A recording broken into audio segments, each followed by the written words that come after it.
जय श्री माता जी। हम सभी श्री माता जी के सिर चरणों में प्रणाम करके सामूहिक बंधन लेंगे। Let us all humbly bow down at lotus feet of Shri Mata Ji and take collective vandan.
तीन महामंत्र और श्री गणेश मंत्र।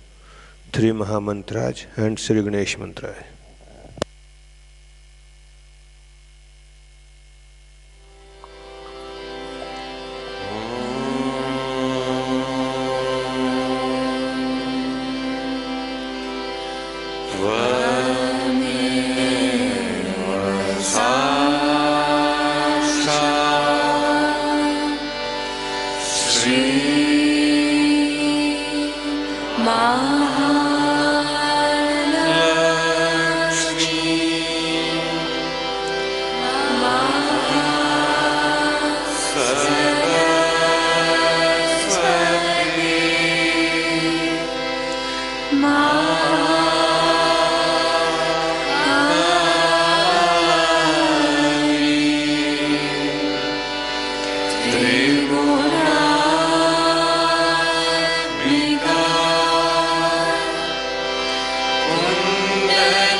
ध्यान की इस स्थिति में अब हम सब श्री माता जी की अमृतवाणी सुनेंगे. In this meditative state we will now listen Shri Mata ji अमृतवाणी.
It is a very unique opportunity, I think, for me to meet you again in Bombay when you are all leaving this country, and this kind of a special type of a puja that we are having today. This is the puja done to the sun and is called as Makarsankranti. Makar is the tropic of Capricorn. Capricorn is Makar. So now the sun is moving from the tropic of Capricorn towards the tropic of Cancer. And it's always a fixed date because it has something to do with the sun. This is the only date which is fixed in Indian calendar because they have to deal with the sun. But this time I don't know why, what has happened that they have put it on the 15th of this month. It's always the 14th. Now, today is they are changing. I must say that the seasons are going to be changed. We've got 6 months when this moves, sun moves towards the southern hemisphere and makes it warm. which comes to the northern hemisphere from tomorrow. So today is the last day, which we say that is the day which is the coldest day, according to Indian understanding. After this, the heat will start growing, and we can do anything that is auspicious, any auspicious things can be done after this puja is over during the summertime. Though it's very hot in summer, still people want the sun to rule us and to give us warmth, because of him only all the fields and all the vegetables, all the fruits, everything grows. And that's why when the 6 months the sun is not here, we call it as Sankrant, meaning a calamity in a way. That is when, of course, in the European countries, or say in England, America, it is a calamity at that time when the sun is not there. But even here, it is regarded as a time. Today is the day that the end of the Sankrant, means the end of the calamity is over. And they give something sweet to eat, which is also mixed with sesame seeds, because sesame seed is heat giving. So today being the hottest day, coldest day, they want to use sesame seed. Also want you to retain the heat and to adjust yourself to the heat that's coming up.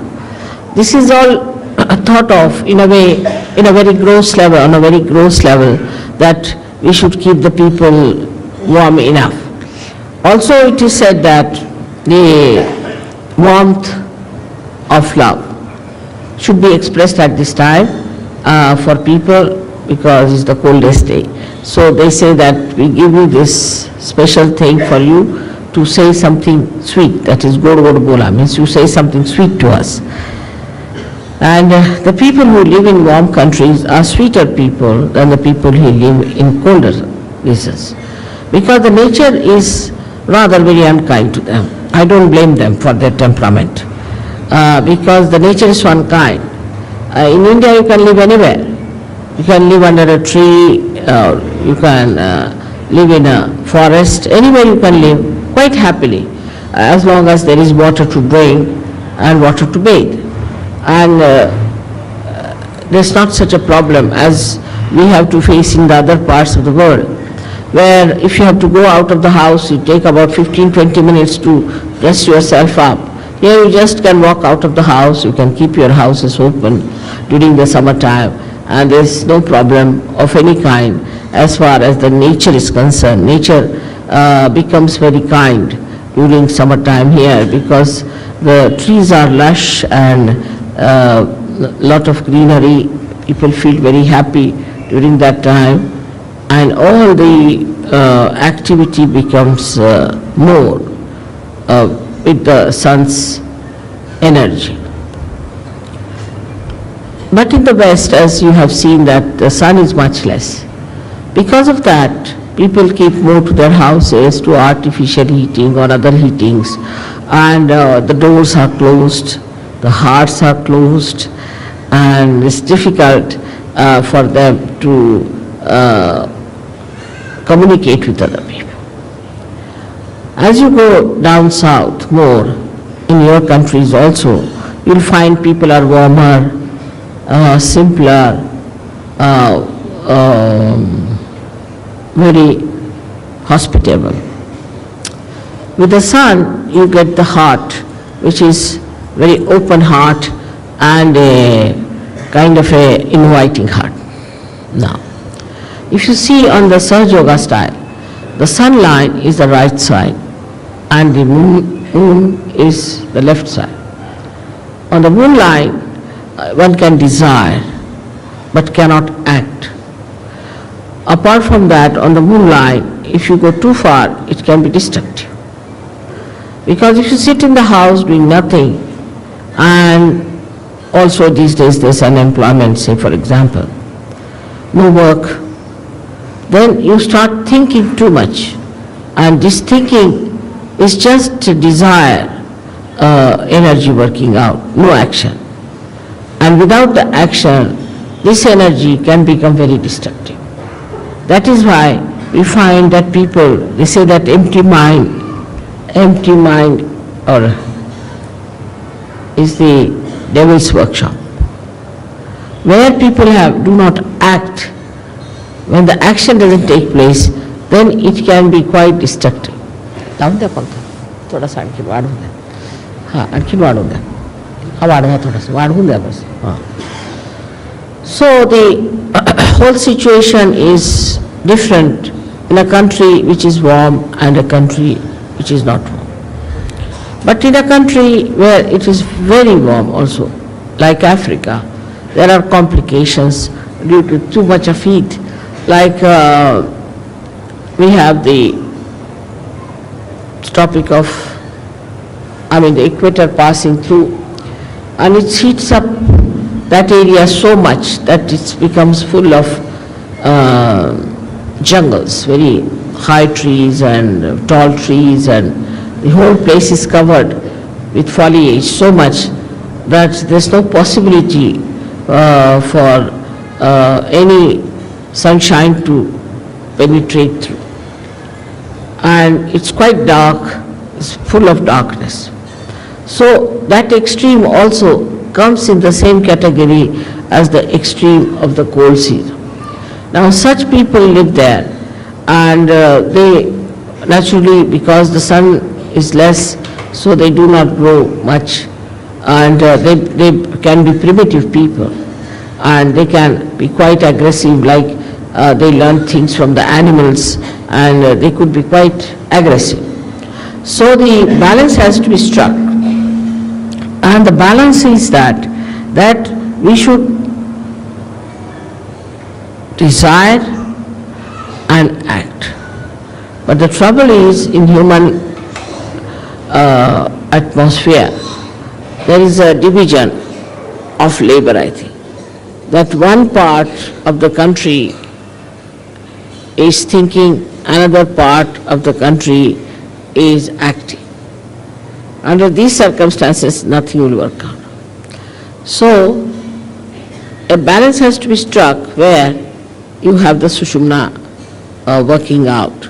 Now the Sushumna Nadi is the one where one would say is the equator. Is not equator, but is the axis of the Mother Earth. The axis of the Mother Earth is the Sushumna, and that has to act. And when it comes to that axis, it is the one that balances. Actually, there is nothing like a big pole inside the Mother Earth which we can call it as an axis. There's nothing that is material inside the Mother Earth that we can call it as an axis, but it's the energy force which acts in such a manner that the Earth moves with such tremendous speed. When the cosmos is all spread out so much, it not only moves, but it creates day and night for us, so that daytime we can work and nighttime we can sleep, to give us a balance. Only also it moves in such a manner around the sun that half of the countries get the sun during the summertime and half of them get it during the winter time. That's the axis that acts and works out everything. Apart from that, this axis keeps all the distances necessary from other planets and other moving bodies in the cosmos. This axis is the intelligence of the Mother Earth. It is not only the intelligence, but it is the fragrance, and apart from it is the Sushumna Nadi, we can say, of the Mother Earth. Now, through this axis only, all these swambhus and all these great happenings of earthquakes and all that takes place. This axis is the one which moves. It's an energy. We can call it axis as the energy. Moves. the lava into different directions and pierces through different areas to create earthquakes and also to have ज्वालामुखी लगा English में volcanoes. And all these things happen because the axis has sense what is to be done. This axis is the one that loves us. Because of this axis, we have seasons. The seasons are created beautifully to give us different varieties of food and varieties of things. The heat of the Mother Earth, if it is lost, then we'll have nothing on this earth. It will be all frozen and there will be all snow and we'll have no food, nothing, and it will be like moon living here. Now it is being specially created. First, the Mother Earth, when it was created through the heat of the sun. So we can say that the sun is the father of the Mother Earth. Then she was brought very close to the moon. So it cooled down, absolutely it cooled down, it was all snow. Then it was brought closer to the sun and moved at a point where life could start working. And that's how the whole thing was organized beautifully to make life grow in that area. Then when the life started growing, gradually we know that how the carbon was formed. Now the carbon is formed by the same axis because there's heat in the axis, the energy of heat that converts the plants into carbon. Now this carbon is later on forms the basis for, you can say, for the production of carbohydrates, you can say, or all organic matter. But to create life, we had to have another help, is the nitrogen. And this nitrogen was also, you'll be surprised to know, that was created by the same axis, by its movement. And when it created this nitrogen, the nitrogen gave us the amino acids. And when the amino acids were created within us, then we started our lives from amoeba and all that. Of course, this was done in the ocean, because in the ocean, with the movement, nitrogen was created and life was created, and then through the ocean is emitted out, and that's how we have amino acids. With the amino acids, the formation of amino acids gave us the combinations and permutations, different lives. So in the whole evolutionary process, the Mother Earth has played a very big part through her axis. In the same way, in human beings, the axis is the most important part. That's the main principle of life we have got, is our axis. We have to stand on our axis. Those who do not stand on their axis, stand more towards the left or towards the right, are capable of complete destruction. Because either they will be destroyed by too much of right side or too much of left side. So our axis has to be properly dealt with. Now those people who do not have a proper axis can have problems of different chakras, of different kind of quality in a person. A person who stretches his axis too much, puts back his head like this, is a person who is very right-sided and creates problem with his ego.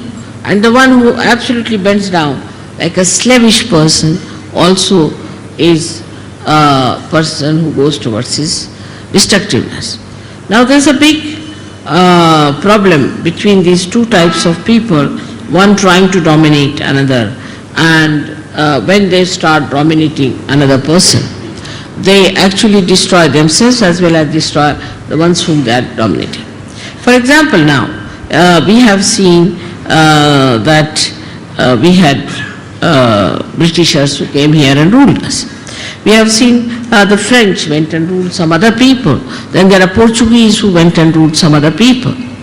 But everything that they did to dominate and all that has double reactions. First of all, by their domination, say, Indians became very slavish. Indians become, even today, they are extremely slavish and they do not have that independent axis as they should have. Extremely slavish people they are. Especially I see in the West, I'm surprised when the Indians go from here. I find they are so very slavish. They try to sort of do all kinds of slavish acts to please the white-skinned people. The white skin became sort of a very adorable stuff in it. That added to the ego of the whites. Added to the ego of the whites, and today you see what's happening is all that ego is destroying them. They are on the verge of destruction because of their ego. So it is so unnatural and it is so superficial. One has to understand that what is the best within a human being is his axis. And everybody has an axis and one must respect the axis of every person. In Sahaja Yoga, I don't know you by your faces so much. I know you by your chakras, by your sushumna, what sort of a sushumna you have.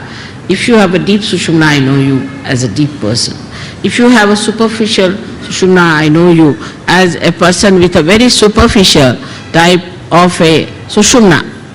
And even if you make up something by sort of being very nice or good or talking about Sahaja Yoga or knowing too much about Sahaja Yoga and saying things which will baffle normally anyone as if you are masters of Sahaja Yoga, I know how deep you are. So the depth on the axis is more important than anything else. Your axis has to be very deep. Now you will say that, Mother, the axis is the same as it is. So how can it be deep? So in the axis, as you see, is made in human beings, is like a 3.5 coiled taper-like thing. And the inside of it is the Brahmanadi. The Brahmanadi is a very, very small little, we can call a very, very hair-like thing, where only a hair like Kundalini can pass through. But when the person is deep, this Brahmanadi is bigger, and all the rest of them, which are coiled into each other, are smaller. While the people who are not deep, their outside, what you call the foldings, are bigger than the inside small thing. Now such people could be apparently very dynamic, may look very intelligent, may look very smart, may look to be very good looking, or whatever it may be, outwardly. But inwardly they are not deep. Inwardly, if they are deep, their whole attitude is beautiful. They are very joy-giving people. They are very joy-giving. And the more, if you meet a person of another kind, he may look joyous, he may try to give you joy, but the joy won't be really that deep. It would be like a joy killing.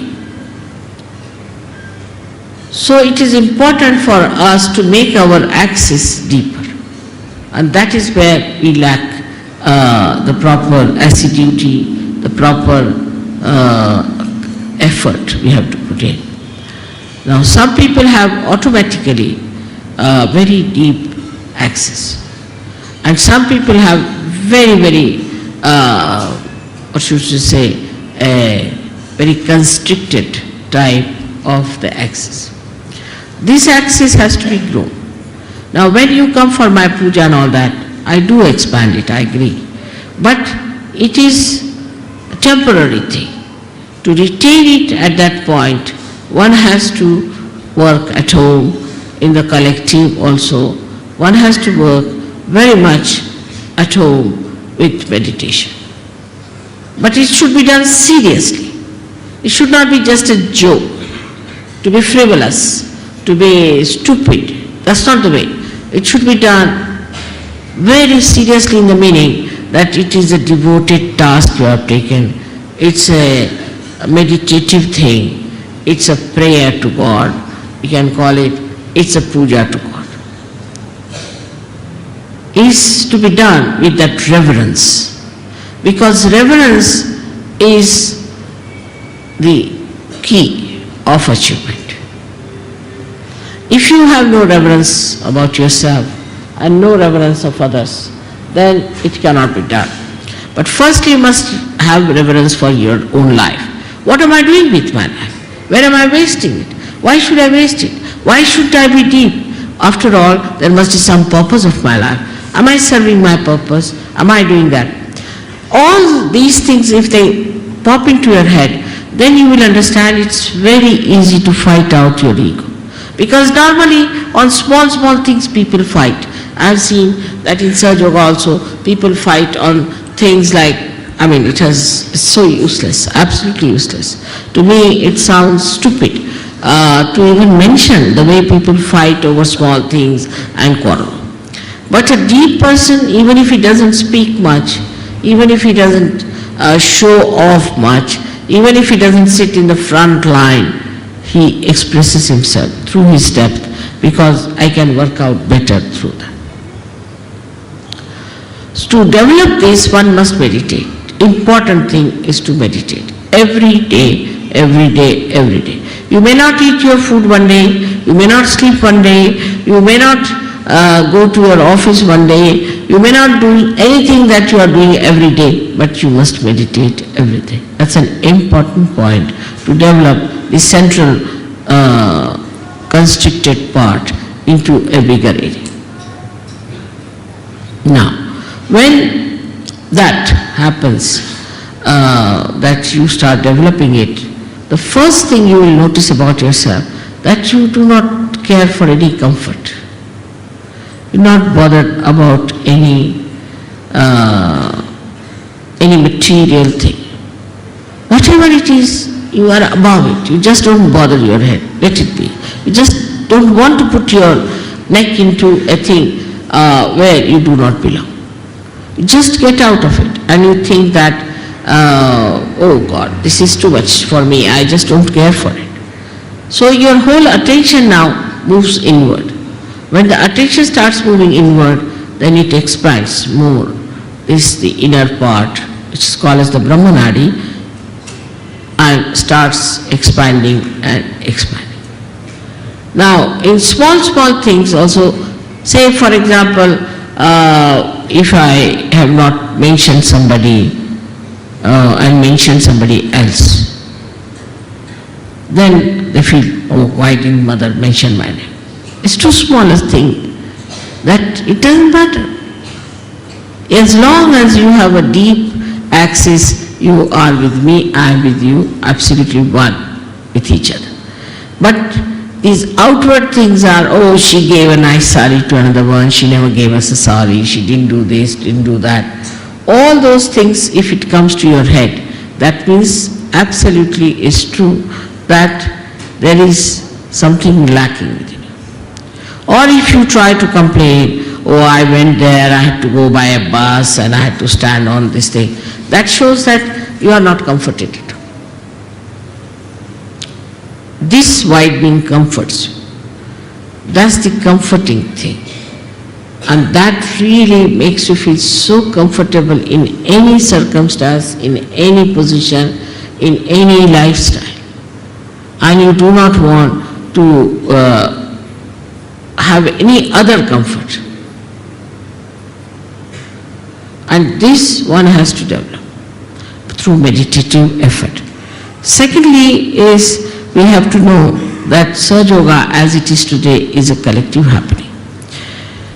I find, especially among Indian men, they never do any work with their hands, which is a wrong thing.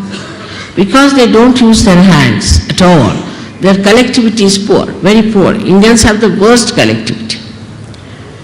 If you have an ashram, I don't know why should we build an ashram, nobody is going to stay there. They want to have their own houses, their own families, their own children. They are the worst of all for collectivity. The reason is Indian men never do any work with their hands. They cannot nail one nail. There are many like that. Leave alone repairing anything. They will stand with their hands on their hips and would just tell work to other people. See, there's a Marathi saying, very interesting, untavarun sheळ्या हाकणे. That is to sit on a camel and to drive the goats. So that is very typical of Indian men.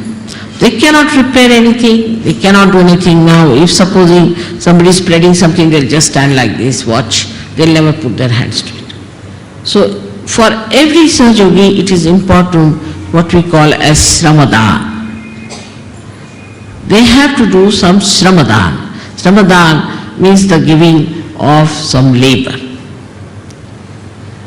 And that is what we lack. That even if it comes to that, you better clean your house. You better clean outside of your house.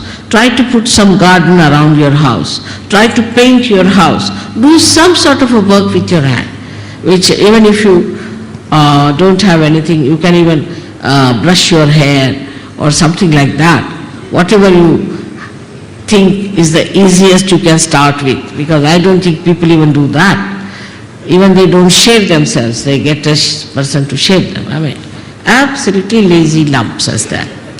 Now, but on the contrary, we see in the West, people use their hands.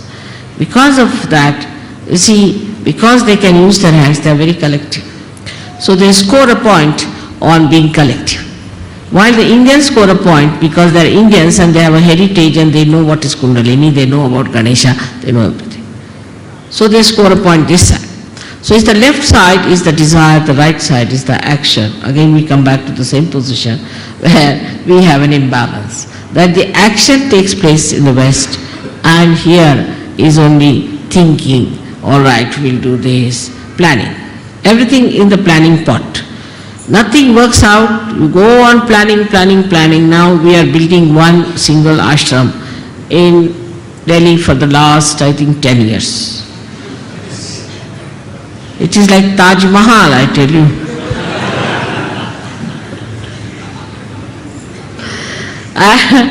It's so difficult, you see, to understand why they have taken so much time. I mean, it's not a very big place, nothing. But it is not only the Sahajogis, but other factors also. Because everybody is like that. Everything is postponed. Everything is to be done tomorrow. We'll do tomorrow. Then one person will come, another person won't come. Like we used to have in the school, we would get a sum like that or something to solve. That see, there are one house was built. 3 persons came to work and 1 ran away. Then 2 persons came to work and 1 stayed and 2 ran away. And then 5 persons came to work and 2 persons ran away. So when will the house be finished? Never. With such runaways, it can never be finished. It's like that. So this is where we lack collectivity. I was saying that all Indians must find out some place where they could go and plant something. Get hold of some sort of a place where they could go and plant some nice banyan trees, water it together, work it out together. Now the Indian women are that way better. They do a lot of work as far as the cooking is concerned and all that. But the other part is missing. The other part is intelligence. The other part is to think. Now, if all the time what they are thinking, oh, my husband likes this, I must cook this for him. And now, if the husband has to have, say, a lemon with his food. Now, there's no lemon in the house, this woman would run up and down all over the place to get the lemon for the husband, but otherwise he will not eat the food. Doesn't matter, once in a while if he doesn't eat, it's all right. But the women will try, because you see, they must keep they understand one thing, that you must keep their palate all right, then they are quite sensible in India. Because here, they are real tigers, all the husbands are like tigers. So you have to keep them feeding, otherwise you see, God knows when the tiger will jump on you. The other way around, in England or America I have seen, The husbands are like just like goats and the women are like tigers.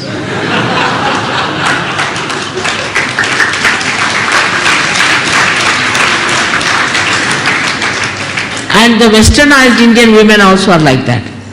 And when they go to West, even simple women, I've seen they become like tigresses. Something surprising how they change immediately to the position, even if they may not wear the jeans and all those things, but they become like that. So this imbalancing starts in a human being when he doesn't understand that you have to the axis of the Mother Earth and neither the Capricorn or the Cancer. This balance comes through our depth, and that depth has to be improved. Not through just by talking about it, by talking about Sahaja Yoga, but actually seriously doing meditation. Actually seriously doing meditation. Secondly, we must do some collective work. Now we have in India, say, architects.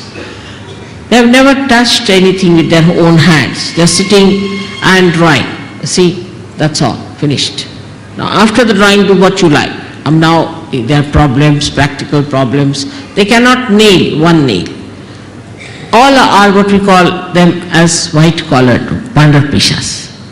Absolutely useless for any handwork. They cannot do any handwork whatsoever. Even if they have to lift, say, one of these chairs and stretch them, they cannot do it normally. So, under these circumstances, one has to understand that we come from a society which is absolutely ruinous as far as collectivity is concerned. So let us be collective. Let us try to do something collective. But the collectivity is so poor in India, so poor, that even they do not treat their wives nicely. They will not talk to their wife nicely, to their children nicely. To them it is absolutely adharmic to be kind to their wives. Now the other side is that the Western people care so much for collectivity that whatever it is they try to compromise and try to keep the family life all right. So it's the true extremes as we have. Despite that, somehow, thanks to the wisdom of Indian women, the family life is going strong. But if you see such women, such men in England, I can tell you nobody will stand the nonsense that Indian men do to their women here. Absolutely. It cannot be forgiven the way they behave. So the balance between the women and men, what is the axis is the home. Home is the axis. In the home, what sort of talks you have? What do you think about? What is your problem? Where is your attention? What do you discuss? That's very important to see. In that you will find out what is going on in the family. Say you are talking ill of each other. If you are telling your child against your husband, husband is telling the wife against, telling the children about against the husband, like that. If it is going on like that, then what happens? That there cannot be the axis which is all right. The axis is love. Axis is love, but not exploitation nor spoiling. Is love. In country like ours, see what is the axis we have? The axis of our country is Adhyatma. We have to now get over this hankering after money, development, this, that. First take to Adhyatma. If people get realization before they are developed, there won't be the problem of creating another America here. We don't have to become communist. We don't have to do anything like that, because communists are just the same as Americans. There's no difference at all in temperament. If American is allowed to stay in Russia, he'll behave the same way as the Russian behaves. And if a Russian is sent to America, he'll behave the same way as the Americans behave. There's no change at all. Now, if the axis of Adhyatma in any country where a person achieves his spiritual ascent is becomes the most important thing and is achieved, then any amount of development, any amount of all these things cannot destroy that country, cannot create wars. There will be peace everywhere, there will be enjoyment everywhere. So on this day of Makarsankranti, let us say now the Sankranti is over and we have to look forward to the new age of a new moon blessing us and the great sun coming over to give us all the energy we need to celebrate the advent of the golden age of Saja. May God bless you.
अब हम सब श्री माता जी की आरती करेंगे.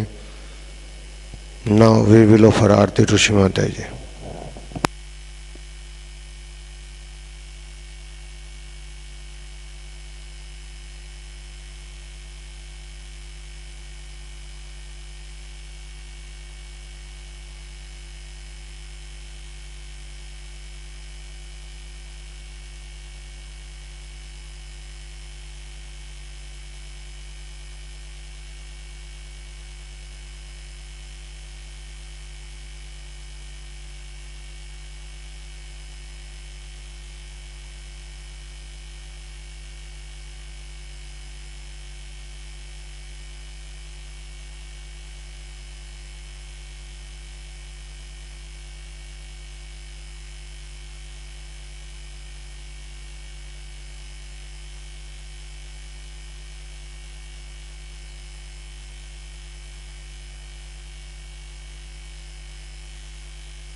सबको दुआ देना, सबको दुआ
किया उजियारा, कलयुग में आया है, कलयुग में आया है, फिर भी पहचाना माँ सबको दुआ देना, सबको दुआ देना, माँ सबको दुआ देना। जय निर्मल माता जी, जय निर्मल माता जी, दिल में सदा रहना, माँ सबको दुआ देना। संत जनों की धरती है भारत माता, माँ है भारत माता। इस धरती पर आकर, इस धरती पर आकर दुख से दूर करना, माँ सबको दुआ देना, सबको दुआ देना, माँ सबको दुआ देना। जय निर्मल माता जी, जय निर्मल माता जी, दिल में सदा रहना, माँ सबको दुआ देना। जब दिल में आए तब मधुर संगीत सुन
श्री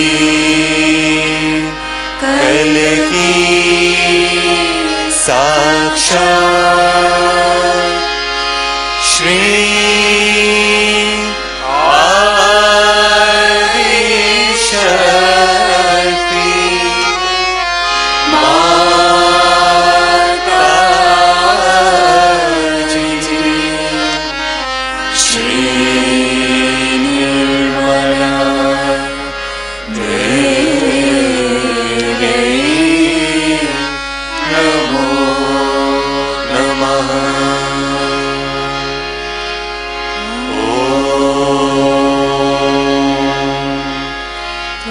त्वमेव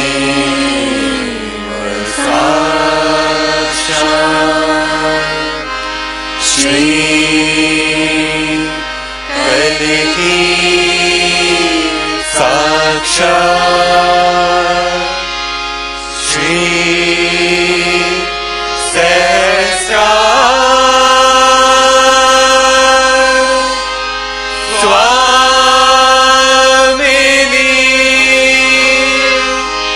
मोक्ष प्रदायिनी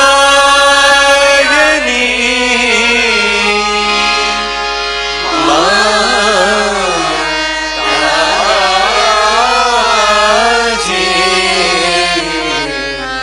श्री निर्मला देवी नमो नमः। श्री निर्मला देवी नमो नमः। श्री निर्मला देवी नमो नमः। बोलो श्री आदि शक्ति माता जी श्री निर्मला देवी की जय।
श्री माता जी, आज के इस सुंदर ध्यान के लिए हम सब आपके श्री चरणों में कोटि कोटि प्रणाम करते हैं माँ।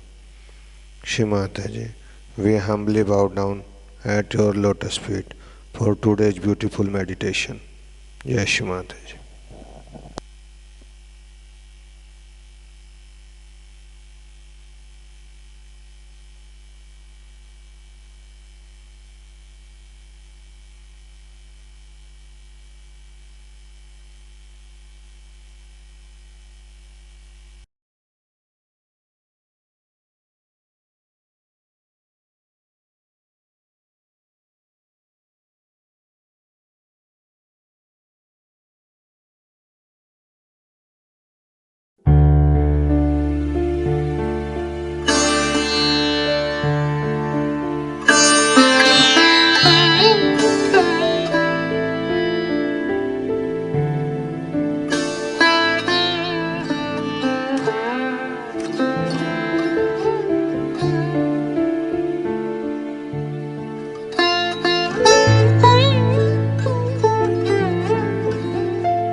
Nirmal